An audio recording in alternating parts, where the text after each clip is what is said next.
इससे पहले की वीडियोस में हमने इंडियन टैक्स सिस्टम का ओवरव्यू देखा था, कैसे बिजनेस ओनर्स लीगल और इनलीगल रास्तों का इस्तेमाल करके अपने टैक्सेस को बचा लेते हैं और ईमानदारी से अपनी सैलरी कमाने वाला एम्प्लॉय कैसे सबसे ज्यादा टैक्स भरता है। आज के इस एपिसोड 4 में हम देखेंगे कि इंडियन सरकार पैसा कैसे कमाती है और वो उन पैसों को खर्च कहाँ करती है और ग्लोबल लेवल पे हमारे देश की क्या पोजीशन है। India is the 6th largest economy in the world. सरकार जो पैसे कमाती है उसका अराउंड 24% आता है लोन लेके। सरकार देश के डेवलपमेंट के लिए लोन लेती है। अराउंड 21% आता है इनकम टैक्स से। अराउंड 18% आता है कॉर्पोरेट टैक्स से। अराउंड 15% आता है GST and other indirect taxes से। अराउंड 10% आता है नॉन टैक्स रेवेन्यू से, जैसे government businesses like railway, government services and licences etcetera. Around 6% आता है यूनियन एक्साइज ड्यूटी से, जैसे पेट्रोल, डीजल, अल्कोहल एक्सेट्रा पे लगने वाला टैक्स। अराउंड 4% आता है कस्टम ड्यूटी से, यानी दूसरे देशों से इम्पोर्ट किए गए सामानों पे लगने वाला टैक्स। अराउंड 2% आता है गवर्नमेंट एसेट्स को बेच के। Have you notice something? Personal income tax collection ज्यादा है as compare to corporate tax collection. It means common people are paying much more higher tax as compare to companies. I have something to show you. You can see this table. मैंने last 10 साल का corporate tax और income tax का data download किया है, ये देखने के लिए कि हर साल कौन सा ग्रुप ज्यादा टैक्स भर रहा है। इन दिस टेबल आप देख सकते हो ये साल, उस साल में टोटल कॉर्पोरेट टैक्स कितना कलेक्ट हुआ and same year personal income tax कितना कलेक्ट हुआ। अगर हम उस डेटा को ग्राफ में प्लॉट करें तो ये ब्लू वाली लाइन कॉर्पोरेट टैक्स को दिखाता है और ये ऑरेंज वाली लाइन पर्सनल इनकम टैक्स को दिखाता है। अगर हम 2014 से 2019 के बीच में ध्यान से देखें तो corporate tax collection personal income tax collection से ज्यादा रहा है, लेकिन 2019 के बाद कॉर्पोरेट टैक्स का कंट्रीब्यूशन कम होने लगा, जबकि पर्सनल इनकम टैक्स लगातार बढ़ता रहा। तो सवाल यह है कि 2019 के बाद ऐसा क्या हुआ कि कॉर्पोरेट टैक्स कम होने लगा। सितंबर 2019 में टैक्सेशन लॉ अमेंडमेंट एक्ट 2019 लाया गया, जिसका ऑब्जेक्टिव था कॉर्पोरेट टैक्स को रिड्यूस करना। इस एक्ट के तहत एग्जिस्टिंग डोमेस्टिक कंपनी के लिए कॉर्पोरेट टैक्स रेट 30% से घटा के सिर्फ 22% कर दिया गया और 15% कॉर्पोरेट टैक्स इंट्रोड्यूस किया गया डोमेस्टिक मैन्युफैक्चरिंग कंपनी के लिए, जो 1 अक्टूबर 2019 या उसके बाद शुरू हुई हो। ये डिसीजन लिया गया था क्योंकि गवर्नमेंट का ऑब्जेक्टिव था कॉर्पोरेट टैक्स को कम करना, फ्रेश इन्वेस्टमेंट को अट्रैक्ट करना, मेक इन इंडिया के तहत मैन्युफैक्चरिंग सेक्टर्स को बूस्ट करना। अभी 2026 चल रहा है, लेकिन 2022 से 25 के बीच का डेटा देखें तो पर्सनल इनकम टैक्स कलेक्शन ज्यादा बढ़ गई है as compare to corporate tax collection, और ये गैप हर साल बढ़ता ही जा रहा है। और इससे पहले की वीडियोस में हम देख चुके हैं कि इंडिया में सिर्फ 2 से 3% लोग ही इनकम टैक्स देते हैं, और ये 2 से 3% टैक्स देने वाले टैक्स पेयर्स में से मेजॉरिटी ऑफ लोग सैलरी कमाने वाले मिडिल क्लास एम्प्लॉई हैं। यानी कि इंडिया में एक छोटा सा सैलरी कमाने वाला ग्रुप देश की कई बड़ी कंपनियों के कंपैरिजन में ज्यादा टैक्स भर रहा है। चलो अब बात कर लेते हैं कि इतना ज्यादा पैसा कमाने के बाद सरकार इन पैसों को खर्च कहाँ करती है। अराउंड 22% जाता है स्टेट गवर्नमेंट्स को, ताकि वो अपने स्टेट्स को रन कर सके, स्कूल, हॉस्पिटल, रोड, पुलिस और लोकल डेवलपमेंट पे खर्च कर सके। अराउंड 20% जाता है इंटरेस्ट के पेमेंट के लिए, जो सरकार ने लोन लिया था देश के डेवलपमेंट के लिए।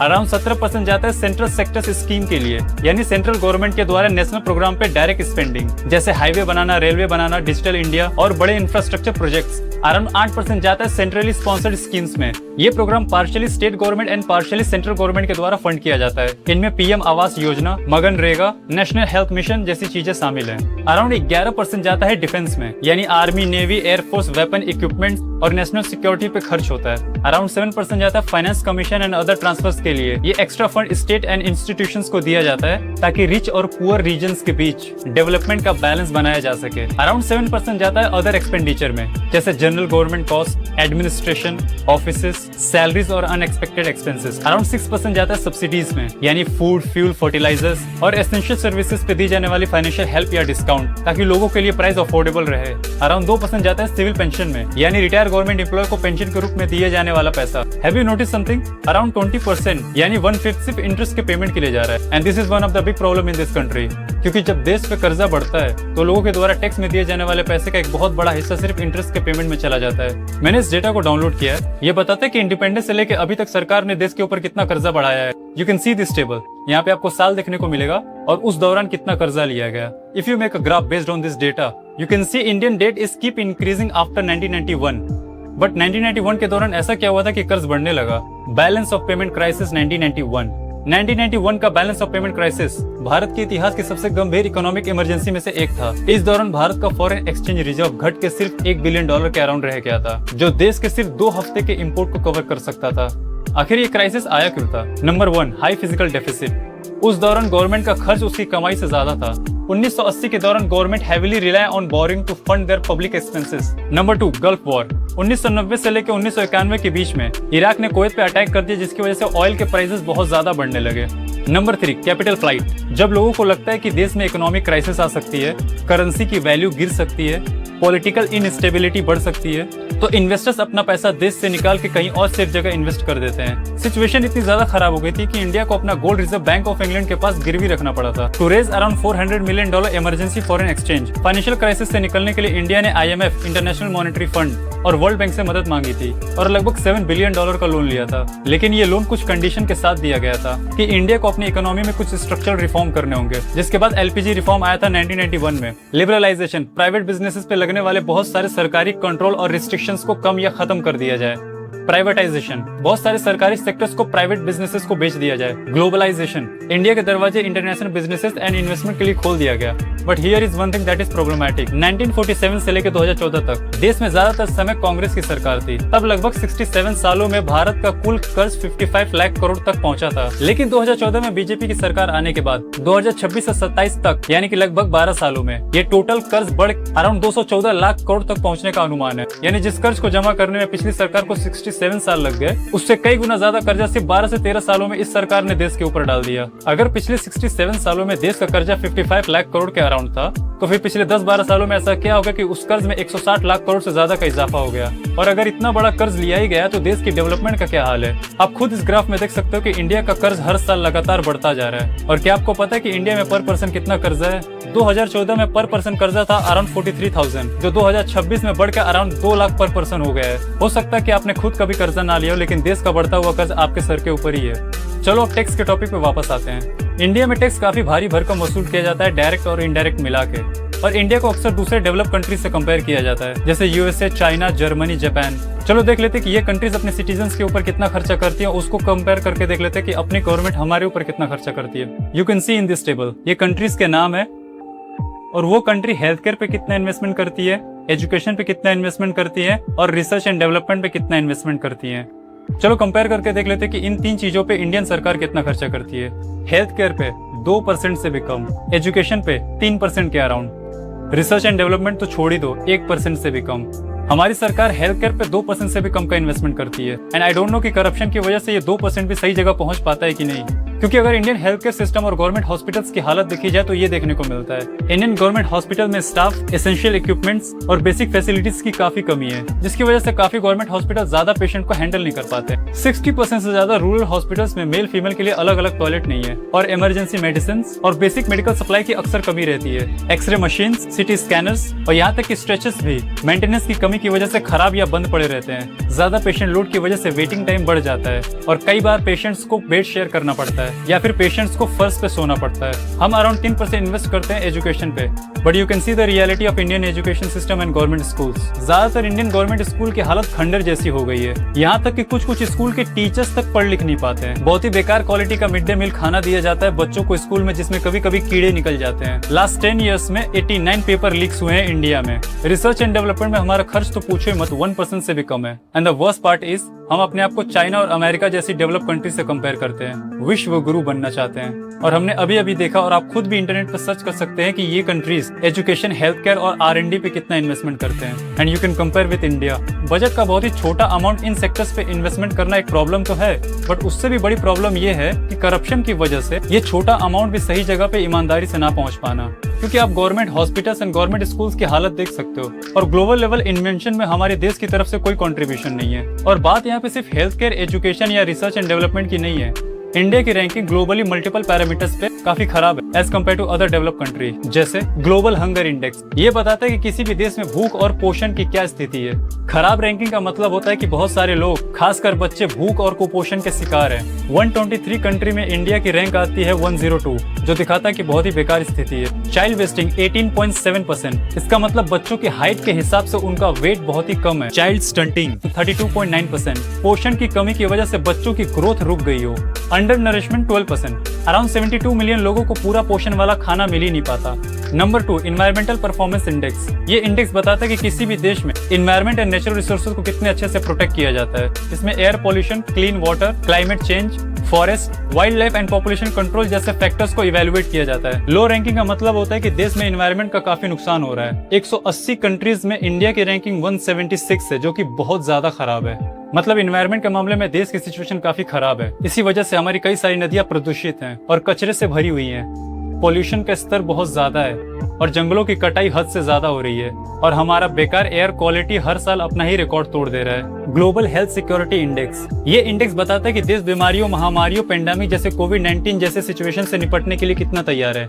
इसमें हॉस्पिटल्स की कंडीशन, इमरजेंसी रिस्पांस सिस्टम और हेल्थ केयर इंफ्रास्ट्रक्चर्स को मेजर किया जाता है। अगर स्कोर कम होता है तो इसका मतलब देश को हेल्थ इमरजेंसी के दौरान काफी स्ट्रगल करना पड़ेगा। 195 कंट्रीज में इंडिया की रैंकिंग 66 पे आती है and the overall score is 42.8% out of 100। ये दिखाता है कि इंडिया को अपने हेल्थ केयर सिस्टम में काफी सुधार करने की जरूरत है। Number 4, quality of life index.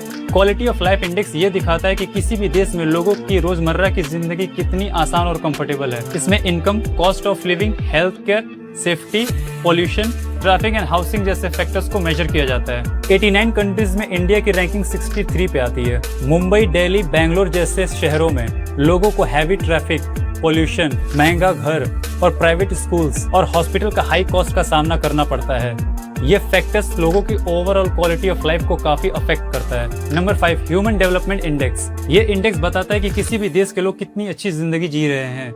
इसमें हेल्थ, लाइफ एक्सपेक्टेंसी, एजुकेशन और इनकम जैसे फैक्टर्स को मेजर किया जाता है। 193 कंट्रीज में इंडिया की रैंक 130 पे आती है। प्रॉब्लम ये है कि इंडिया में अमीर और गरीब के बीच का गैप बहुत ज्यादा है। शहरों में लोगों को अच्छे स्कूल, अच्छे हॉस्पिटल और जॉब मिल जाती है, लेकिन गांव और गरीब परिवार आज भी बेसिक फैसिलिटीज के लिए काफी स्ट्रगल कर रहा है। इसी अमीर और गरीब के बीच में गैप और इनइक्वालिटी की वजह से इंडिया की रैंक काफी नीचे है। Number 6, world happiness report. World happiness report देशों को इस बात के आधार पर रैंक करता है कि लोग अपनी जिंदगी में कितना खुश महसूस करते हैं। इसमें income, health, freedom, social support और करप्शन लेवल जैसे फैक्टर्स को ध्यान में रखा जाता है। 147 कंट्रीज में इंडिया की रैंकिंग 116 पे आती है। ये दिखाता है कि सिर्फ इकोनॉमिक ग्रोथ लोगों को खुशी नहीं दे सकता। बहुत से भारतीय आज भी जॉब, पैसों की चिंता, कॉस्ट ऑफ लिविंग, लंबे working hours, poor work life balance, future uncertainty और वीक मेंटल हेल्थ सपोर्ट जैसे चैलेंजेस का सामना करते हैं।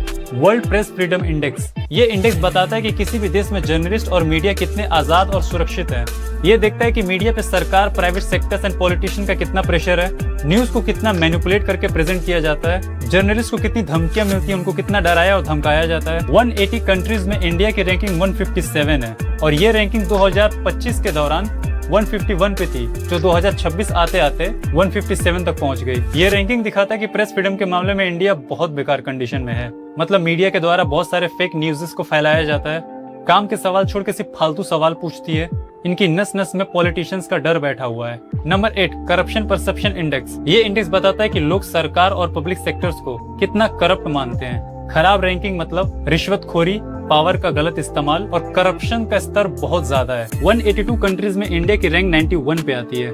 इससे पता चलता है कि करप्शन इंडिया में आज भी एक बहुत बड़ा इशू है। इसमें रिश्वतखोरी, पावर का गलत इस्तेमाल, पॉलिटिकल इन्फ्लुएंस, कम अकाउंटेबिलिटी और न्याय मिलने में काफी देरी होना, ट्रांसपेरेंसी की कमी, टैक्स की चोरी और पब्लिक के पैसों का गलत इस्तेमाल जैसे मुद्दे शामिल हैं। And it's keep increasing after 2014। Number 9, water quality index. ये इंडेक्स बताता है कि किसी भी देश का पानी पीने और रेगुलर इस्तेमाल के लिए कितना सेफ है। इसमें पोल्यूशन, केमिकल, सीवेज और पानी की ओवरऑल क्लीनलीनेस को मेजर किया जाता है। इंडिया में पानी की समस्या काफी तेजी से बढ़ते जा रही है, जबकि पानी की क्वालिटी लगातार और खराब होते जा रही है। वाटर क्वालिटी इंडेक्स में 122 कंट्रीज में इंडिया की रैंक 120 पे आती है, जो कि बहुत ही बेकार कंडीशन है। नीति आयोग के वाटर मैनेजमेंट रिपोर्ट के अनुसार 122 कंट्रीज में इंडिया की रैंक 120 पे आती है। लगभग 70% वाटर सोर्सेज इंडिया में कंटेमिनेटेड पाए गए हैं, जैसे सीवेज, इंडस्ट्री का गंदा पानी एक्सेट्रा। हर दिन बहुत बड़ी मात्रा में फैक्ट्री का गंदा पानी और अनट्रीटेड सीवेज नदियों में, झीलों में छोड़ दिया जाता है। गंगा, यमुना जैसी नदियां जहरीले प्रदूषण से बुरी तरह प्रभावित हैं।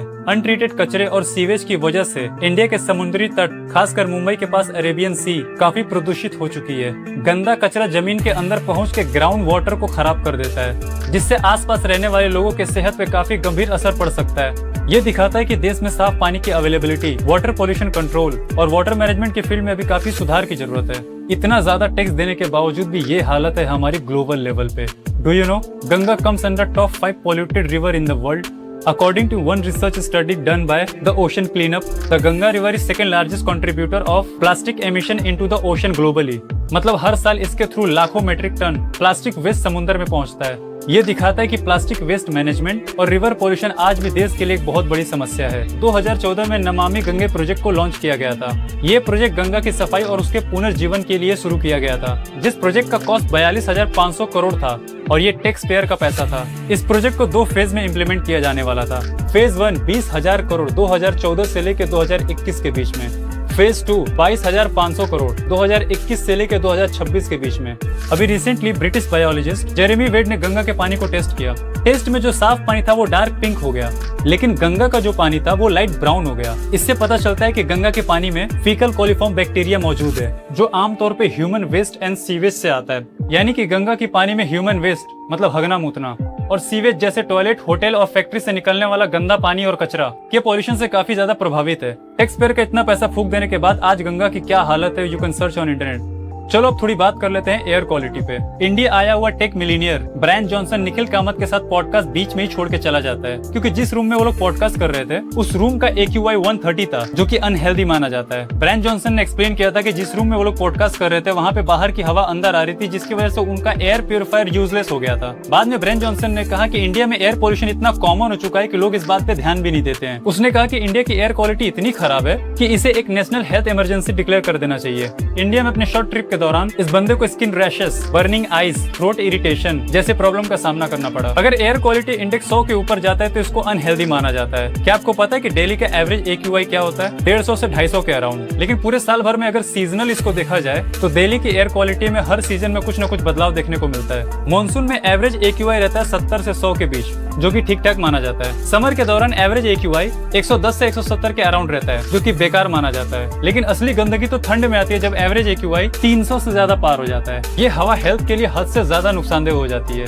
टॉक्सिक हवा की वजह से दिल्ली में लाखों लोग सांस और लंग्स से जुड़ी बीमारियों के शिकार हो जाते हैं। दिल्ली के लोग बेकार एयर क्वालिटी की वजह से एक सीरियस हेल्थ क्राइसिस फेस कर रहे हैं, और इस सिचुएशन में सरकार पब्लिक के लिए क्या कर रही है पता नहीं, लेकिन सरकार अपने लिए बहुत कुछ कर रही है जनता के पैसों से। CPW यानी सेंट्रल पब्लिक वर्क डिपार्टमेंट ने पिछले 4 सालों में parliament, government offices and supreme court के लिए 405 एयर प्यूरिफायर खरीदे। 24 यूनिट्स 2021 से 2022 के बीच, 81 यूनिट्स 2022 से 2023 के बीच, 144 यूनिट्स 2023 से 2024 के बीच, 156 यूनिट्स 2024 से 2025 के बीच। ये डिवाइसेस लोकसभा और राज्यसभा सेक्रेटरिएट्स, मिनिस्टर्स के ऑफिस, VVIP लाउंज और सुप्रीम कोर्ट के चैम्बर्स में इंस्टॉल किया गया है। ये सब देख के ऐसा लगता है कि टैक्स पेयर का पैसा टैक्स पेयर के लिए नहीं बल्कि सिस्टम और पॉलिटिशियंस के लिए है। बेकार सिस्टम से अफेक्ट तो सिर्फ आम आदमी होता है। इन पॉलिटिशियंस के बच्चे आउट ऑफ इंडिया में पढ़ाई करते हैं, ऑक्सफोर्ड एंड हार्वर्ड जैसी यूनिवर्सिटीज में। फिर भी ये पॉलिटिशियंस अक्सर कहते मिलेंगे कि इंडिया का एजुकेशन सिस्टम काफी अच्छा है, आपको इंडिया में रहना चाहिए और इंडिया के डेवलपमेंट में साथ देना चाहिए, जबकि इनके खुद के बच्चे इंडिया में नहीं रहते हैं। You can search on internet.